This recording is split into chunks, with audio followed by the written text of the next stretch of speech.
How do you know if your students are learning? How do they know if they're on the right track? Waiting for the final assessment leaves it too late to change anything. So what if you could provide multiple touch points throughout your course to understand where your learners are, what's been understood, and what needs further clarification or support? This approach would not only inform your teaching, but also your individual students' learning. In this video, we'll provide two approaches to this concept of making your learning visible that you can quickly and easily implement into your online or blended teaching.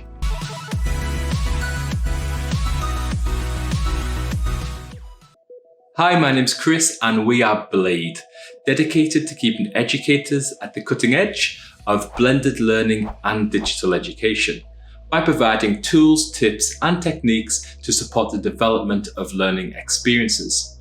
So if you're new to the channel and like our content, please hit subscribe and the bell icon to keep up to date with new videos. Making learning visible is a broad learner-centered approach that aims to develop a culture of learning. But today we'll take a look at a specific aspect, assessment.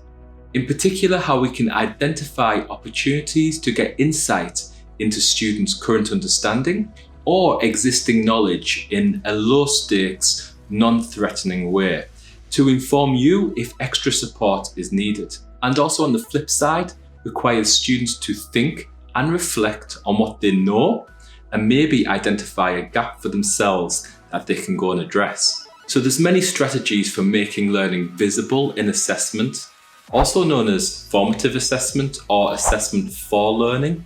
And I'm going to show two very quick and easy strategies for today. Okay, so the first one you've probably already experimented with, but it can be really powerful, and it's the polling feature. So most video conferencing tools have the polling feature built in now, and there's also some great applications such as Mentimeter or Poll Everywhere that are free to use with limitations if you want more functionality or to use it in a physical in-person class. Now, developing the polling questions are key to really understanding where the students are and make their learning visible. So you don't want one blatantly correct answer, you want choices that have subtle variation.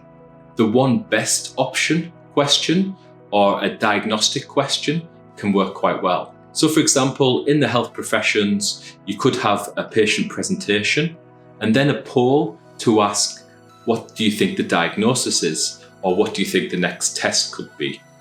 In computer science, you could have maybe an algorithm with a poll to identify the missing variable. And business and engineering have models and processes that could be adapted to the polling question. The great thing about this approach and the next one I'll mention is that it gets students engaged and thinking about what they already know.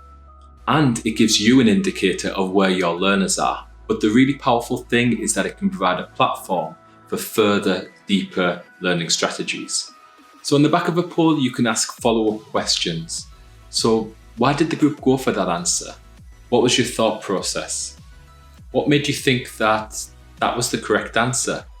Would that still be the same if X, Y, Z? So in that case, you've used a formative assessment strategy and linked to an active learning approach of questioning, discussion, debate, to build further, deeper understanding. Okay, so this second approach might be new to you, but it can be a lot of fun and it achieves the same principles. It's utilizing the chat feature, and I call it ready, steady, yalla, which is Arabic for go.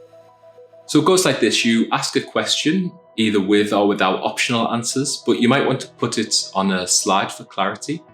Then you give your students time to think about it and to type their answer in the chat. How long you give them is up to you, but remember there's an important cognitive process going on there of thinking and formulating that answer.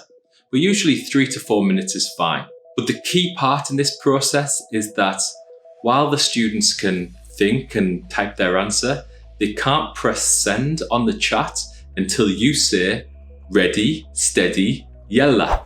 And then, as you can imagine, a whole flood of responses come in. And this obviously takes a few minutes to go through, but it gives you an opportunity to ask follow-up questions and have additional discussions.